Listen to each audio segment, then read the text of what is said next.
Welcome back to my YouTube channel, everybody. My guest today is investigative journalist Bridget Baiss, who's also the author of this very good book about the death of Brandon Lee called The Crow, the story behind the film. We'll talk about the book during the interview, and Bridget will explain us that a new edition is on the way. So don't look for this old edition that I just showed, by the way, for the new one. And of course, with Bridget today, we'll talk about the death of Brandon Lee and that incredible, unfortunate chain of events that happened on that fateful day in 1993. Thanks for your time, Bridget. Thanks for joining me today. Yeah, it's a pleasure, Leonardo. Thank you for inviting me. I appreciate it. Well, first off, can you tell us how you got interested in this and how this whole thing about starting about writing this book started? That's a good question. So I originally saw the film. I went to UCLA Film School, and I had just graduated, and I was asked by a friend of mine. It was playing in Westwood, in a theater in Westwood, and it was just opening, The Crow in 1993. And I saw the film, or 94 when it was released. I saw the film with him and I thought it was good, but I thought it was great. I mean, Brandon Lee was clearly a rising star at the time, and I had already heard about what had happened on the set. So I had nothing to do with the making of the movie. I mean, I knew people because I was in the entertainment business. I knew people in production. So I ended up knowing, strangely, a lot of people who had worked on it. But after I saw the film in 1994, it completely stopped. I did documentaries for years. I did other sorts of things. And then I was sitting at a dinner. Things happen in life very accidentally. I was a print journalist. I was also doing broadcast by that time. And I was on Sky News, actually. I was the US correspondent for Sky for a while. And I had a show of mine had canceled. So I was having dinner. It was a New Year's Eve dinner in Los Angeles with some people who I knew from London. One of them was a publisher, and he said to me, I was bemoaning the fact that I had to find a new job, basically, or I had to look for more work. You're a journalist.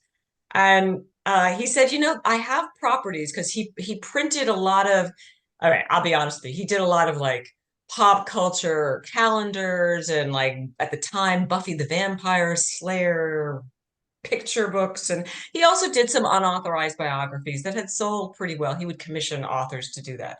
I didn't know about his work. He was an old friend, so I didn't know that what exactly he did. And he said the Crow material sells really well. I think there's a story there. I think there's a great story there. And this is 1998. I said, well, I'm aware of it. I knew nothing about it really. I said, okay, Peter, I will look into it. I think that I'm worth researching and seeing if I think there's a story there. He said, if you can write a book about it that's compelling and I like, and it works, it seems like I will pay. I'll pay for you to write it. So, what dream job does an author get? Will pay for you to write it. So I started researching it, and I knew a lot of people in and out of the business, and this whole story just came to life that no one had told. So it was right place, right time. I realized it was a magnificent story nobody had told. And I thought, well, I have a book deal. This is a amazing story. I have to do it. Um, so by 1998, people who worked on the film, cast, crew, everyone was so traumatized by it was a life-changing event for a lot of people. And that's something that individually, the many of the people I interviewed told me that it was really the best and the worst time of their life because it was such a creative venture. Knowing Brandon was such a creative, it was such uh, an artistically fulfilling event in their lives, but it was also one of the most tragic, if not the most tragic. But there were the criminal suit, which obviously was resolved in shortly, after the film or before the film was released, which was that it was not intentional, obviously the murder. So the criminal trials were done, but what lingered on were some very small civil suits to different people, and people had signed different agreements with the film company saying, in this amount of time, we'd like you to not talk to the media. Well, by 1999, really 90 late 98, 99, when I came along and called them out of the blue saying, look, I have not a crow. I mean, I'm not a freak. I'm an actual journalist. And I just want to I just want to understand the story. I don't have an agenda. people were very hesitant because they had been hounded by the press, and they just figured everyone was just out for a sensational story, and I really wasn't. Because if I was going to write a book, I wanted to write a book that was, I mean, I was making my name as a journalist too. I wanted it to be a legitimately well-written investigative book, because I wasn't part of like I wasn't part of that kind of journalism. That was something I didn't want to join. So they were finally able to talk to, because there was, whatever contracts they'd signed to not speak to the press, those had all ended. The civil suits had all ended by 98. So I came along out of the blue, and suddenly people felt at liberty and kind of were at a state in the process of getting over this event to actually want to talk. So that was, but it was right place, right time. And so I wrote the book. A lot of people didn't want to talk to me, but then some people I persuaded, or other people I spoke to that they knew, persuaded them that I was for real. I wasn't gonna twist what they said. I was just really gonna listen. And I ended up doing a lot of in-depth interviews with almost everyone who worked on the film. There were still a few people who refused to speak to me, but namely the director, because he notoriously doesn't like to speak to the press, Alex Proyas. And then also it's in the intro in my book, but there were some people who really didn't want me to write this book. There was a few people who were in control of the film, or who were the director, and other people who were good friends of it, just like two or three. They wanted to write their own book, and they tried to make a deal with me, saying that, all right, we will let you interview us, but we want final approval on the editorial. And I said, no, I'm not. That's like writing. I said, you guys write. They said they wanted to write a book. I said, you know what? Go ahead and write your own book, right? Cool. That's fine, from your point of view, but I'm not gonna write your book. And they wanted me to work with the screenwriter, David Scow, who was one of the screenwriters in many train of screenwriters, but the one who was eventually credited with the screenplay. And they said, unless you let us have editorial control, we're not going to let you interview us. I said, well, I'm sorry. I'm talking to an entire range of people. I'm trying to get a really top-down, non-biased point of view of what happened. Anyway, so I didn't ultimately, it was unfortunate, but I spoke to almost everyone else who worked on the film. And it was fantastic. It was absolutely fantastic. So that's how it came to be. And then there was the Crow sequels, which did mixed, whatever. I ended up, doing book signings when the first book was released. I mean, there was a great deal of interest. So I did book signings in New York and in Los Angeles and in London, because it was a London publisher. And then I kind of forgot about it. And then a few years, my publisher died, and then another publisher in London picked it up and actually they did sort of genre things like that. So I sold the rights to them, or I did a contract with them, and I did an updated edition, which is this one in 2003, which had some minimal updates. There were some updates, not a tremendous amount. The core of it is still really the original interviews I did about the making of the movie, because whatever I found out about the making of the movie and what happened on the set and the descriptions and the information, well, that is history. That is what happened. So it's not, maybe I found out new anecdotes, but the core of it is the same. And then cut to now, which is just totally out of the blue. So the Rust incident, which we can talk about later, through this entire, I hadn't forgot about writing the book, but I just, the rights had reverted back to me. I just didn't have any intention to really write an update for this book, or in any intention. But I started getting calls from a lot of networks, international networks, because suddenly, looking at this accident in the Rust, which is the most similar in 30 years to what happened on the Crow. It's not at all identical, but it's the most similar, which is good. That's a good thing, because it's good we don't have a lot of people getting shot on movie sets. Otherwise, there'd be a lot of things would have changed by now. And I just, the big networks, I mean, people pay me to be a consultant. It was just all to do with, they wanted someone who had knowledge of the Crow, in-depth knowledge of the Crow, to compare the accidents. Not as a ballistics expert or an armor or anything. They had those people too.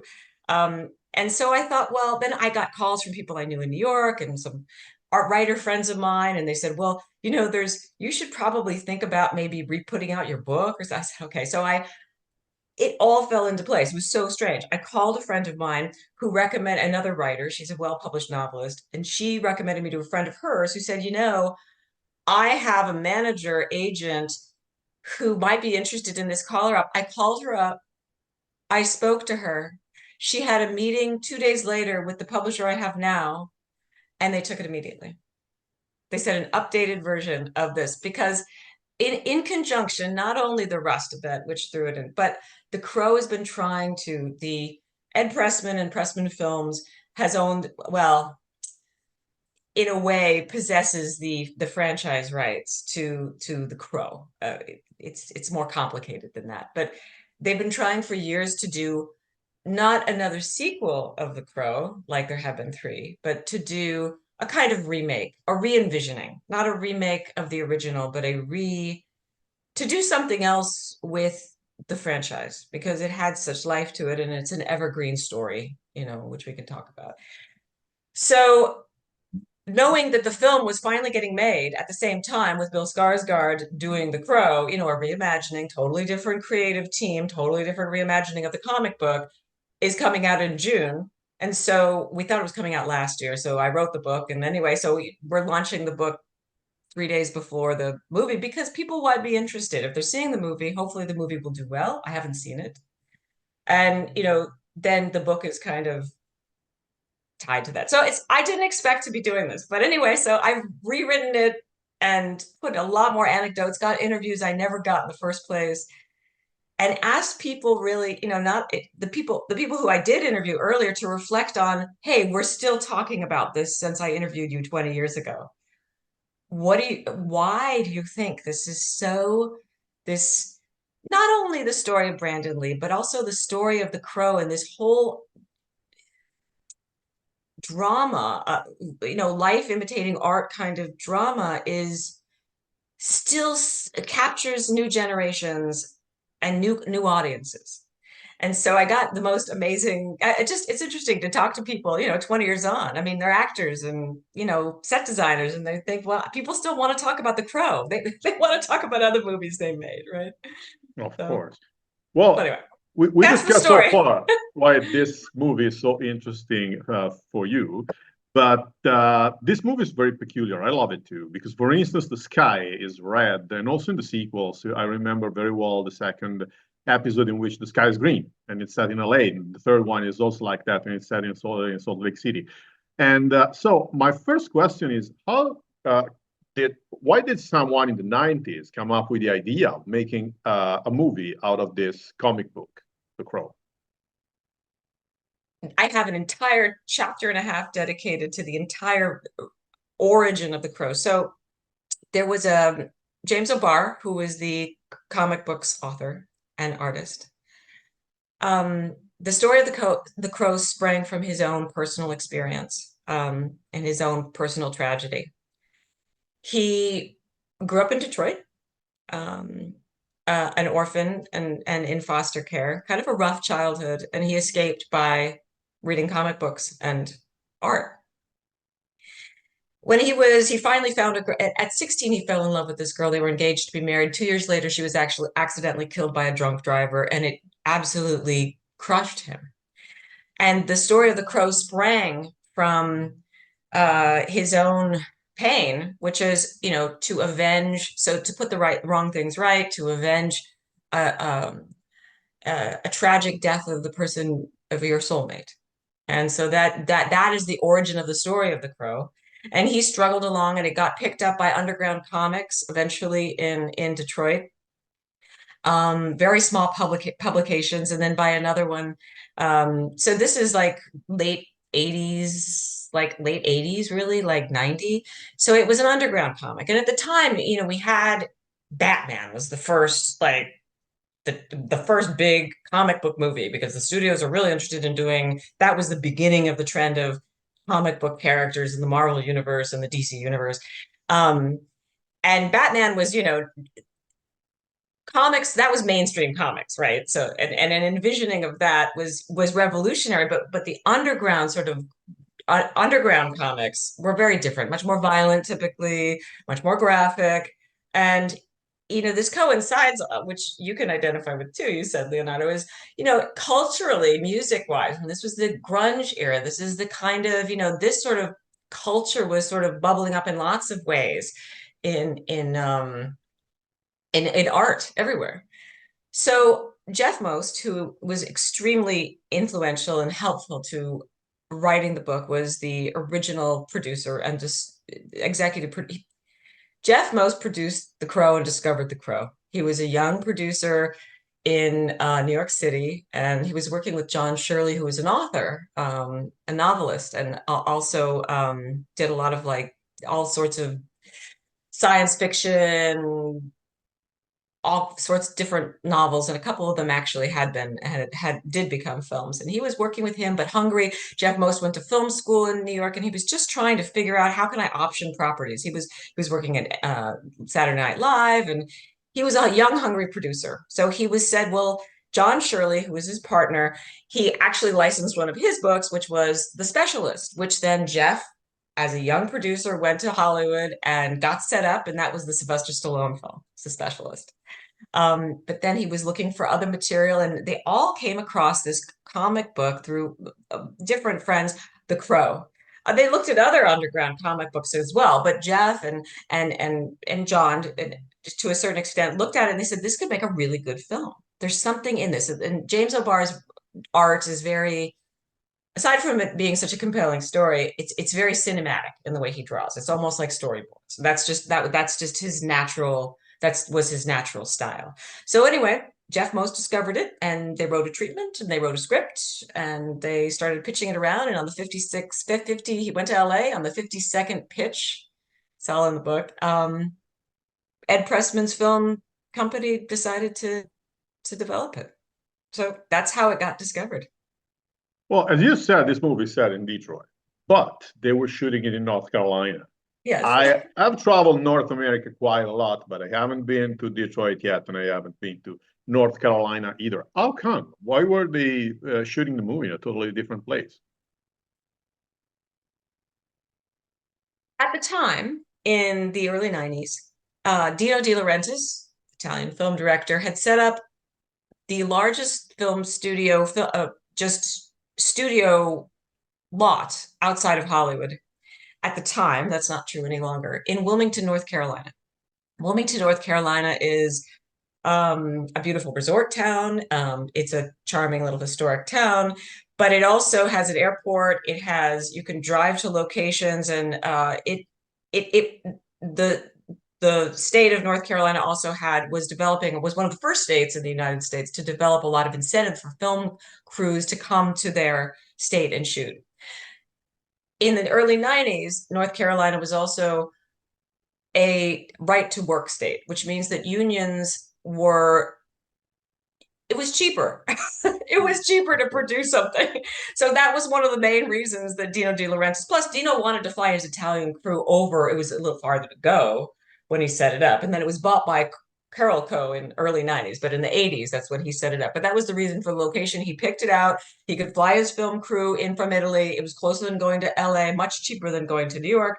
And so there was a sprawling, state-of-the-art film set, film studio, production, backlot. And then the reason they went to Wilmington is it was a right-to-work state because they only had a budget of 15 million, which is not very, very, it was a moderate budget at the time. It wasn't like ultra low budget. It was low-ish for what they envisioned with the movie. It was low, but it wasn't like super low.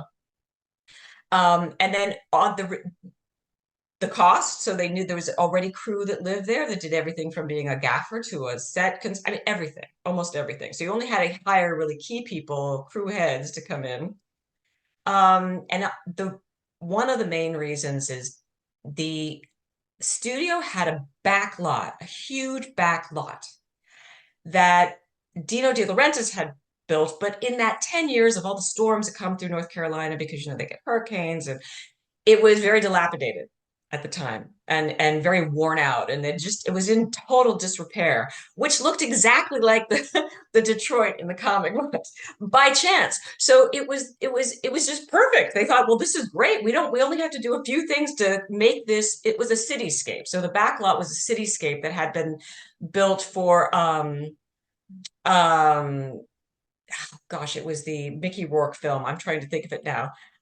Anyway, so it had fallen into disrepair, but it was already like a cityscape like Detroit. So they had this existing thing that the studio wanted to fix up, but they said no, we'll take it as is. And then they had production studios, and it was great. So they got all of those things. It was the perfect opportunity to save money and have something that they could control. Most of the red sky is really taken from the comic book. So that look comes from the actual comic book. Some of the there this is pre, and we could talk about effects, but and I do have a lot about the effects and how these early effects, because this is really before CGI, or I should say the really beginning of CGI.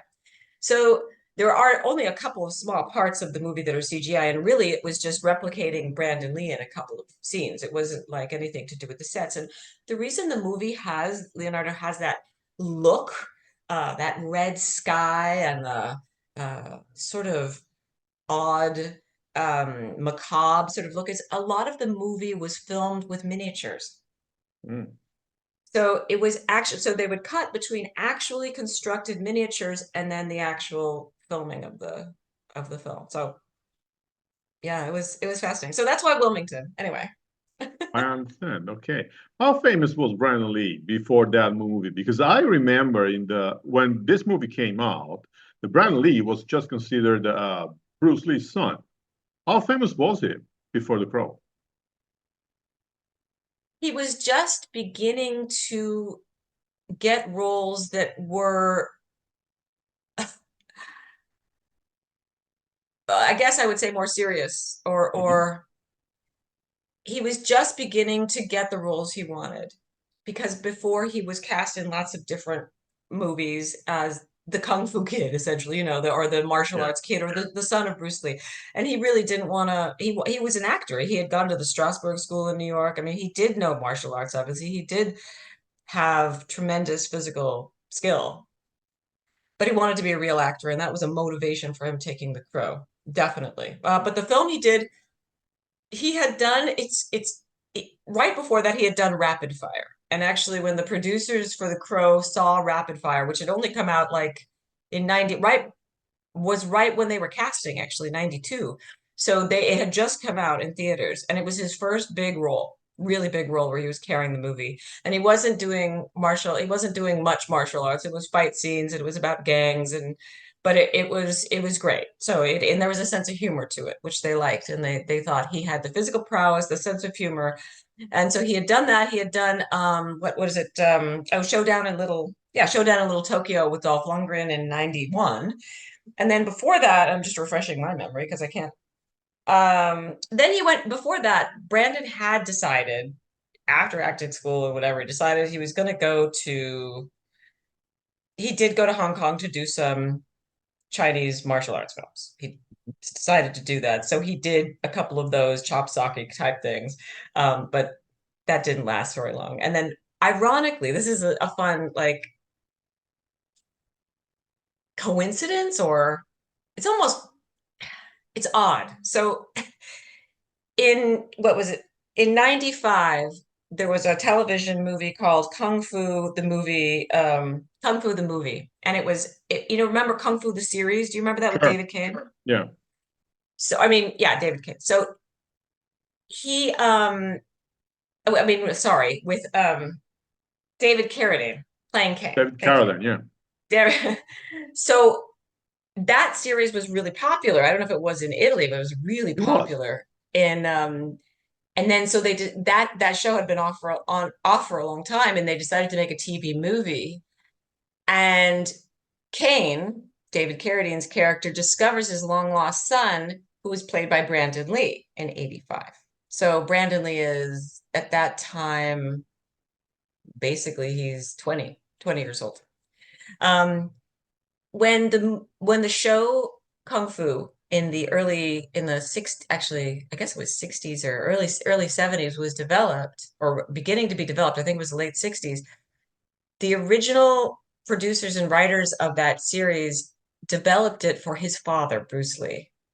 And the reason that they cast David Carradine is because the studios told them, we just don't think audiences are ready for an Asian leading man.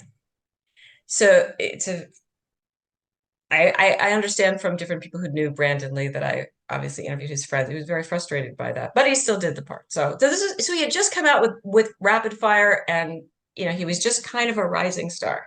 So The Crow was just blew his mind. He was very excited about it. So let's get to what happened when he was killed. So this this incident, was an unfortunate chain of events in which we have a gun being stored in a car for like 2 weeks. We have self-made dummy bullets. We have self-made blanks. So can you summarize for us what happened in that few fatidic moments in which Brandon Lee was killed?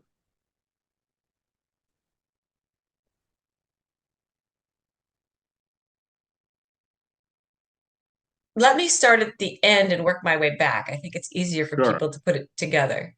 So the the scene was towards the end of filming of the movie, and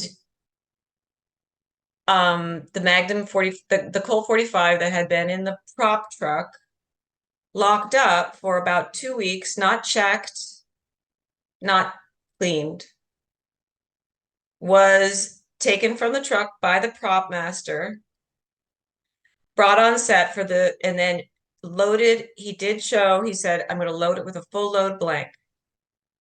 So there was a full load blank. A blank has no explosive. The explosive tip or the explosive backing of a bullet is removed. And the explosive is still there, but the tip is removed in a blank. But you see have the light, but it doesn't shoot anything. There's no yes. So projectile. the lead tip is removed. So sorry. And then Yeah. a full load blank has the cartridge full of gunpowder. A quarter load is a quarter of the gunpowder, and then a half load is, and that correlates to whatever amount of flash you see, which does still create like a recoil of because it's still an explosion, right? You still have the explosive, but you don't have the tip. So he loaded a full load blank. Brandon Lee the whole scene was rehearsed. Brandon was going to be 10 feet away, or well, it was about 6 or 7 feet away, perfectly safe distance for a full load blank. Nobody was in the line of fire. They rehearsed the scene, that was the blocking. And that's when the accident happened.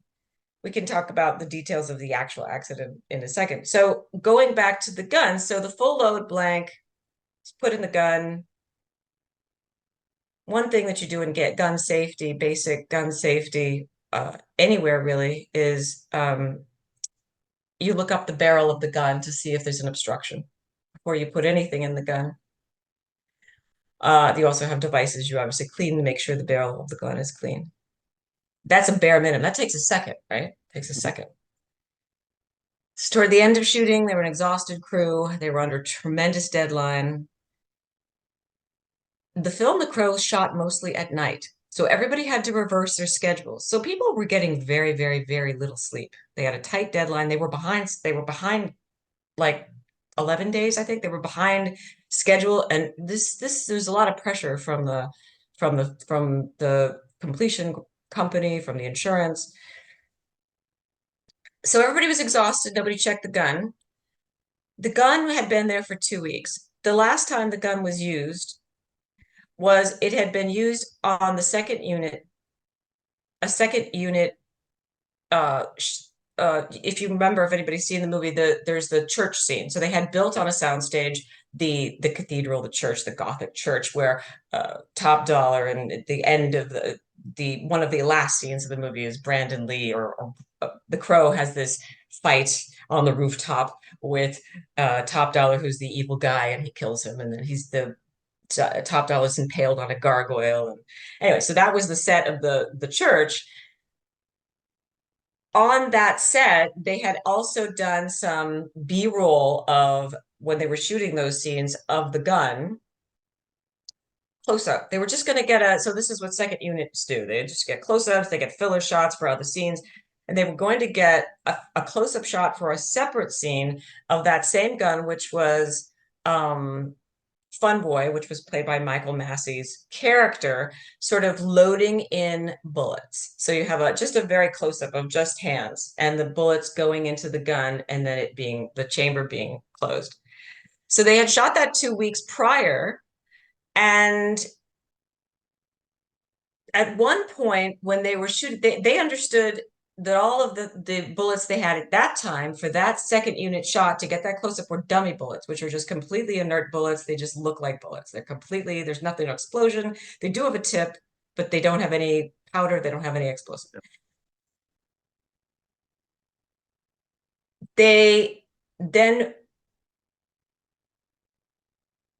after the event, after this second unit, well, they shot that. Let's just go with that. And then I don't know, at some undetermined time before that, somehow live rounds had gotten on the set. Yeah. And that is that is the biggest taboo, and that's what we can come back to the Rust thing. If you put live ammo on a set, you just can't have it's something's going to happen. It's an absolute hard and fast taboo. Somehow, and it was a complete accident. Somebody was decorating the pawn shop set of the movie, where they were going to different like junk shops in Wilmington, like the set decorator, young person, like, give me all the crap you have in your junk shop and I'm going to put it behind, as backdrop for the scene in the pawn shop. They didn't look at what the boxes they were putting in there. It just looked like a bunch of junk. One of them was a box of bullets that happened to fit the gun, which is just, they happened to be the same bullets you could use in a Colt 45, which is I mean, a Magnum. I'm sorry, a Magnum 40. That's a Magnum. Yes. So in the Crow was a Magnum and Rustic was a Colt. But they happened to be bullets. So the bullets were there. And then so people realized there were bullets there, but it was part of the set decoration. Nobody's bothering with it. Before they had to do that second unit scene 2 weeks prior to Brandon's death, the prop people realized, oh my God, we don't have dummy bullets. We don't have that as a prop. We haven't ordered that. And there was at the time, no shop in Wilmington that was open that had, or they didn't have dummy bullets. They just didn't carry it. I mean, that's one thing about being away from a place like Hollywood or a big like film hub, is you can't always get everything. They would have had to wait a day or 2 days really to get these dummy bullets as a prop. So they didn't want to be embarrassed. So another special effects person said, hey, I know there's some live bullets here because they're part of a set decoration. I know how to do this. We're going to make our own dummy bullets. And while we're at it, we're going to make some blanks, quarter full, half load blanks. And yeah, we're going to do that. We're going to do it because we have the full bullet. We have a real bullet. So they spent the afternoon. This came out later, making all those components by tearing apart existing bullets.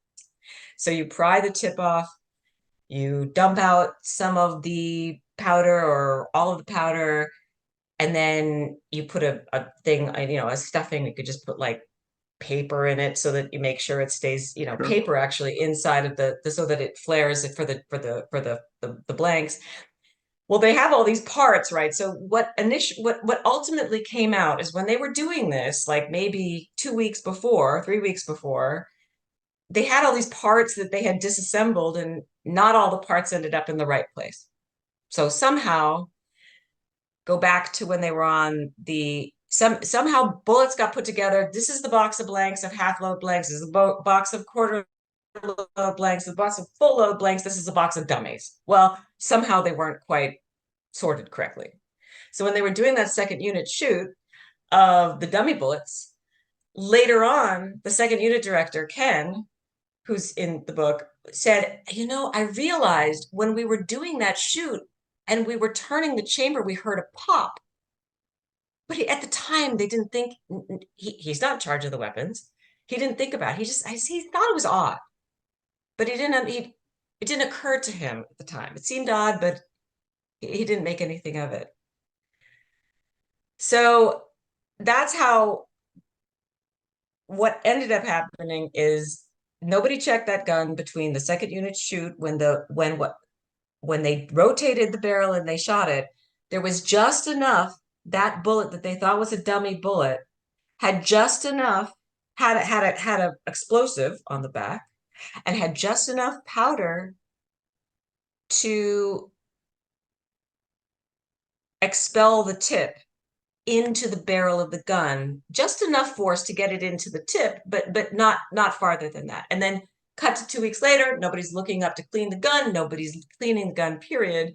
You put a full load blank before that, and essentially you have a bullet. Well, here So we that's what have at happened. least three unlikely events because we have people creating dummy bullets and blanks by themselves instead of buying them or having professionals create them. We have Yes. a dummy bullet that was not totally discharged, and we have a blank that had a full load of gunpowder. So we have at least three very unlikely events. So my question is, how could the police reconstruct all the pieces? Because this is a disaster to understand. How did they lead their investigation? It took a long time. So I did, the police were really helpful to me, actually. They had retired from the police department, which was probably helpful. But Brian Pettis, who was the lead detective on it, he said it was very hard to recreate. It took time, but that's what they finally, it was very hard to get information. And I know one question you had was how cooperative. Um, again, this is it described in great detail, blow by blow in the book. But initially, of course, people were terrified, especially the people who had anything to do with the weapons or anything to do with the accident. But naturally, they were leery of talking to the police. Everyone was leery to talking to the police, and the producers were like, "Don't, their blanket is until we have an idea of what's going on with our own investigation, do not say anything to the police." So it was difficult for them to get information, but they pieced it together. And then in conjunction with the police investigation, there was of Wilmington, James Janowitz, who's the attorney for Pressman Films, set up a separate investigation. The film company had to do their own investigation of what happened. So, and then they did begin to exchange information as they would get different parts of the story from different people about different events. And so it came together that way. And then that's how it was just different pieces of information from different people at different times. A lot of other stuff came out about the long hours, the lack of safety, the tremendous pressure, the flying by the seat of your pants kind of filmmaking that's possible in a place where there isn't a lot of oversight. If you're in a place like New York or London or any being in Wilmington was, kind of running your own show, which is why they wanted to do the movie there, because you don't have a lot of oversight. Anyway, so Clear. Well, that's at how it happened. first, this is what happened. Yes. And you spoke to people of the film crew. And when that happened, at first, they thought Brandon Lee was either acting or faking it. So what happened in those moments where before they realized that he was actually dead? Brandon was well loved by everyone. And it wasn't just hindsight, like, oh, what a great guy, but they really didn't know. He was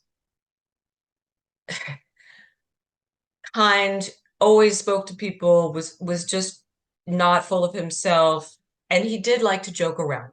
He did have a mischievous sense of humor. And I cite a lot of different times in his life. He was always a prankster. That was something he liked to do. He kind of had that wily sense of humor. And there's many instances in the writing of the script and during production when he would play tricks on people. He liked, it was his sense of humor. Nothing dangerous, but fun stuff. And so this was they only had a few more days left of shooting. So he was already beginning. He had just told people he's so excited because he was engaged to be married. So he was going to Mexico to get married just a few days after the scene was shot. And this was the first time, it was the first time he was actually wearing clothing that was not the crow. So they didn't shoot it. Obviously, it's not, sequential how they shot the film. This is the beginning scene, which is where his fiancée character in the movie Shelley is killed, and then so it's the beginning of the movie that precipitates the plot. But he got to wear, he didn't have to wear makeup. He could be himself. He was in cool rocker clothes because he's part of a rock band. So because of his past pranks and because of his lighthearted sense of humor, they had rehearsed the scene. And Jeff Imada, who is his very good friend, who worked with him in martial arts school, was one of his teachers, helped him in other films along the way, and was the stunt coordinator for this film. They had done the choreography for it, and his agreement with him was that he was going to get struck by the bullet. They had a bag, like the prop was a actual paper bag, grocery bag that had groceries in it, and then there was inside the bag, there was a squib. So this is a blank, right? So the idea is you see the actor swing around, pull the trigger, you see the flash of fire from one camera, and then you see the Brandon blood spurt from the bag, because when the bag is hit by the alleged bullet, which didn't exist or wasn't supposed to exist, then the button would be pushed so that the blood pack would explode, so it would seem like he was shot. And the rehearsal was that he was going to fall forward. So he was going to fall forward. That was what was rehearsed. Cut to when it was shot, he fell backwards against the wall of the set. And he slid down the wall and kind of just lay there glazed. So people thought, well, I mean, even Jeff Imada, who had, who knew him extremely well, had rehearsed it with him. He thought, well, he's just decided to do this because it was, actor's inspiration or whatever.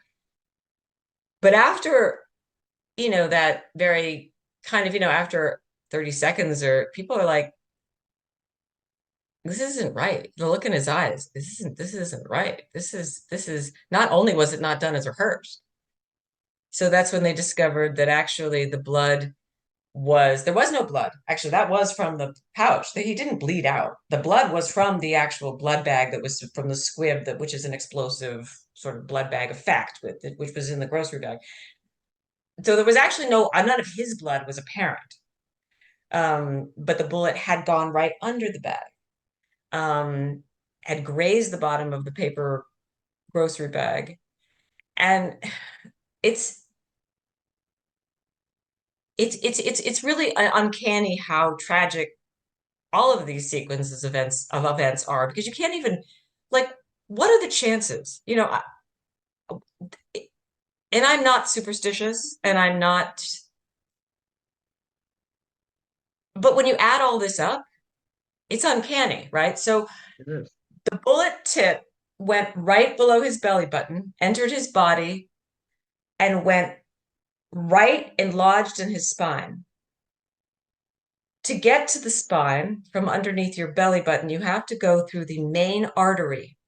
And it went exactly where that main artery that goes down our spine and goes to each leg forks. So the bullet hit at the fork. So if you're going to have the most amount of hemorrhaging, it's going to be there. Everything is hemorrhaging. So, if it had just been an inch to one side, or he might be alive. So it's uncanny, really. It's almost unbelievable, but it happened, and things happen. I don't know. Very unlikely, but that happened. So far, we talked about the first victim of this story, but there's another one, because let's not forget that also Michael Massi is a victim of this unfortunate chain of events. How did he Mhm. react once he understood what happened? I think everyone was in, as they described it to me, it was such a shock. I mean, if you put yourself in that situation, he had done the scene as rehearsed, and Brandon was a safe distance away for a full load blank, which they understood it was. So no one, and Brandon wasn't wearing a bulletproof vest.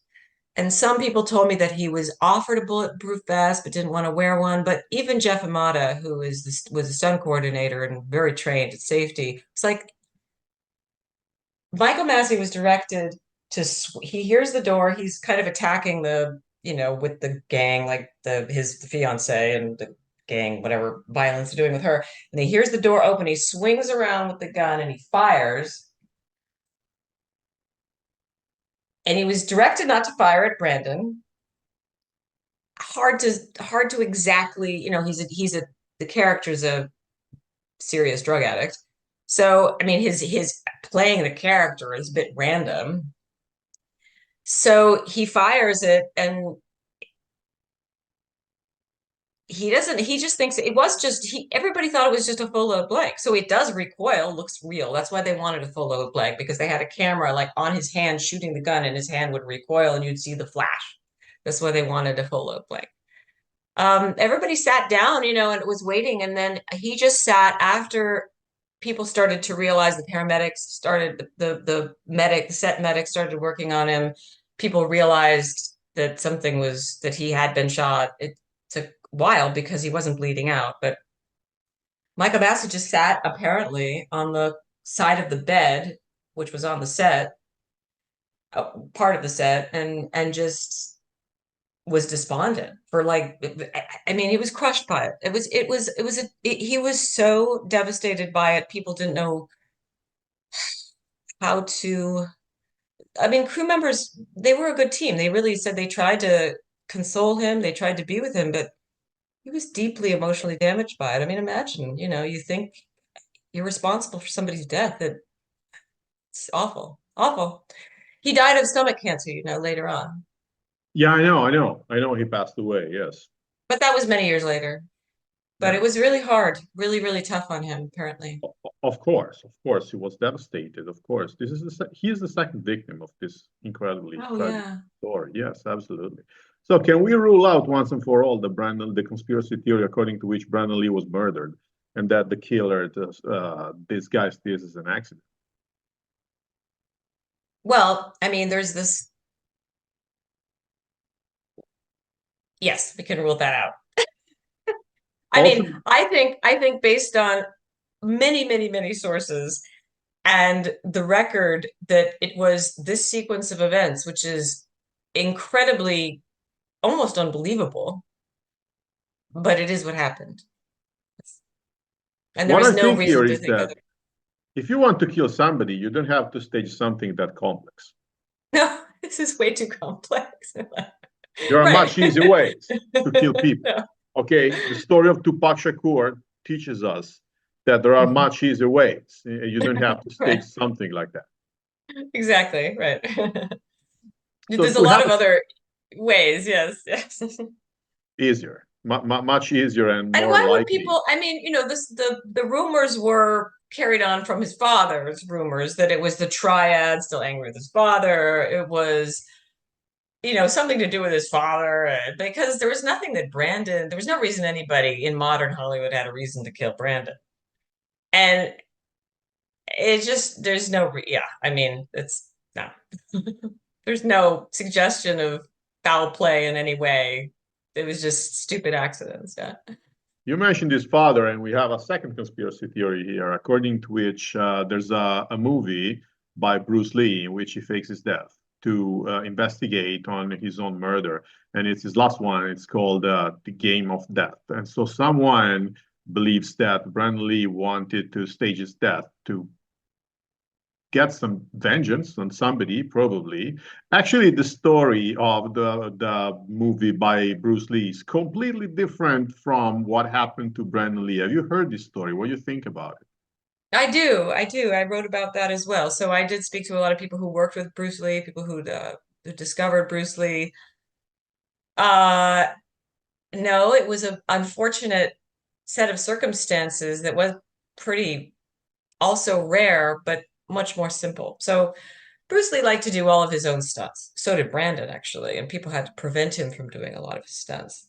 That's sort of common for people who are extremely physically skilled and, do their own stunts. And Bruce Lee was notoriously doing his own stunts. Well, this is 1973 in Hong Kong. So unlike, in Hollywood, even in the 80s or 90s, where they say to the star, please don't do the stunts because we need you to make the movie because we have to finish the movie. Otherwise, we are in trouble.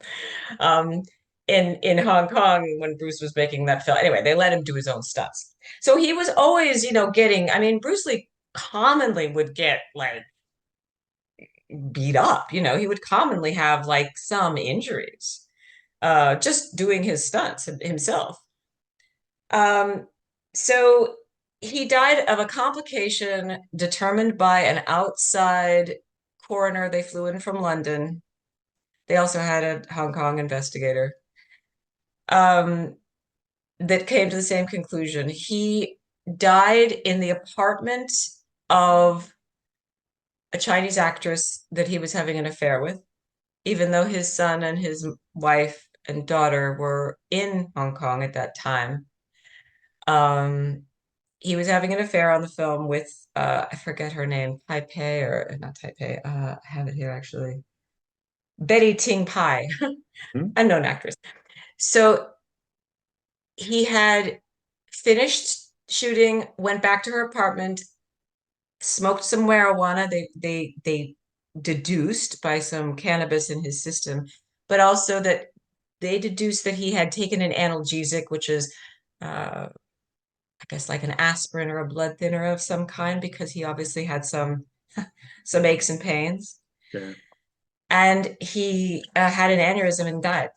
So it was just I mean, it was somebody who was in that great of shape. It would be unlikely, but possible. absolutely, much more likely. So you said at the beginning of this discussion we're having that the interest for this case was sparked again by what happened with the movie Rust and Alec Baldwin. What are the similarities between these two cases? You said that it's similar but not totally identical. What happened with Rust? Well, it's the most similar accident on a movie set for 30 years. So it is the most similar firearm accident on a movie set in 30 years, basically, since The Crow. So the common thing is that live ammunition made it on the set. Okay, so live ammunition should never be on a set because something is going to go wrong. It does in other sets too. I talked to lots of armorers for this new edition. I mean, it's amazing, especially when you're outside of, you're shooting on location in the bayou or you're shooting on location in the desert or wherever you are. It's hard to things happen. It's not as, you don't have to get onto the studio lot and get your car inspected. You're kind of in the country or whatever. So live ammo on a set happened with Rust, happened on The Crow. We don't know yet. It hasn't come out yet. In they haven't announced how live ammo got on the set of Rust. So we don't know yet, but that's the basic similarity and problem. Um, they did not make their own dummy bullets or anything like that on Rust. They just had they did apparently, according to the armorer's testimony, have different bins of bullets. Some of them happen to be real bullets. So it's almost worse what happened on Rust. Honestly, it's almost more negligent, I guess I should say. Worse in that it's almost like worse. So I talked to different armorers, I talked to different people in the industry, and 30 years ago, this happened. After any accident happens in any business with The Crow, everyone becomes everywhere very, in the film business, it becomes very, very following the guidelines. There are no rules, there are no laws, there's no jurisdiction law that says You can't, there's no outside government body. These are all internal industry guidelines that don't really have penalty except for like occupational safety from the local governments, but there's no real laws that govern guns or firearms on any set anywhere really. Um, but they're guidelines. So those guidelines after Brandon Lee were like people were aware. There's a vigilant awareness about gun safety. Nobody's just throwing the gun around. I mean, there's still accidents, accidents happen, but people were pretty astute. Well, one armorer told me today, he said, people have really short memories. So, so we're talking about a different generation of crew members, of filmmakers, right? This is 1993 versus 2001. I mean, different generation. They don't even remember the Crow. And if things get lax, now Rust was shot in New Mexico, right, with Yeah. a $7 million budget. So if you're shooting The Crow in 1992, 93 with 15 million, which was fairly low budget, by anybody's standards, Rust was like mini micro low budget film, $7 million. So you're hiring people who aren't necessary, they're not going to be the most expensive because you can't. So you hire junior people. Anyway, I don't know. There's not all the details about that, but what happened is on Rust is it was a close up. It wasn't. It was not. It was supposed to be dummy bullets, no blanks, no nothing. What was supposed to be in Alec Baldwin's gun was just him looking at the camera, very close up, with this Colt 45 replica by an Italian company, actually. I forget the name. It's not an actual Colt 45 from the Civil War, Okay. but it's a replica. And it was loaded with blanks, or not with blanks, sorry, with dummy bullets. But the guns were not maintained. I mean, the armor was away. She didn't even give the weapon to the things were just in total disarray. We think The Crow was in disarray. This movie was completely in disarray. And other people, it came out that there was live rounds because for some recreational activity, apparently some crew members said that for recreation, some crew members after hours were going out and shooting cans in the desert, with real bullets. So real people there was real bullets around. Nobody checked the weapon. Nobody checked the weapon. Nobody checked, well, they checked the weapon. I mean, even if they did look up the barrel of the gun, this wasn't a problem of it being obstructed with something. This was that one of the dummy bullets was a live bullet because it wasn't marked correctly. So they said, well, the assistant director, who actually, Hall, last name is Hall, he was the assistant director. When the armor's not there, the protocol is that he would give the gun, he would check the gun with the armorer and then give it to the actor. The armorer wasn't there. So he looked at the gun and he did check. He said that's one of his interviews, and he took a plea deal. He said he turned to see about 4 chambers of the gun, not all of them, and said they all looked like blanks, but he didn't turn it all the way to see all of them because on the back you can tell there should be an imprint or something that indicates visually that it's a blank or it's a dummy. Sorry, not blank, dummy. Forgive me. Dummy bullet. Forgive me. Yes, dummy. Anyway, so somehow people weren't paying. I don't know. Live, they were just not paying attention. And so he shot her and then the director, and he also said, okay, so Alec Baldwin goes to trial next June or July, because they've reinstituted the manslaughter charge. But anyway, it's different. It is different because it was a close-up. It was supposed to be dummy bullets. But I would say that the negligence, not following the guidelines, low-budget pressure film where people aren't taking this seriously. They're not taking it seriously. And the other thing is you don't ever that's one of the things in the guidelines, is never point a gun at anyone. Even if it's a close-up, even if they're dummy bullets, even if you're just horsing around on the side, cleaning the gun or whatever, you never point a gun at anyone. It's like walking around, the old thing, I don't know if they have that in Italy, you walk around, when your mom tells you don't walk around with a pair of scissors, like, it's like, sort of one of those sorts Of of things. course. So, but I would say the accident on Rust is almost more negligent. It is from your description. Well, Bridget, many thanks for your time again. I think that we covered the case pretty completely and that you gave Thank us you. a very precise explanation of what happened and what didn't happen. So I do recommend all of my viewers to look for the new edition of your book. I'll leave the link to Amazon in the description of this video to make it easy for everybody to find it. Thanks. Yeah, it was great. Thank you for watching, all of Leonardo's viewers. It's great. Yeah, I agree. Thanks everybody for watching this video, and see you all next time. Bye bye. Cheers.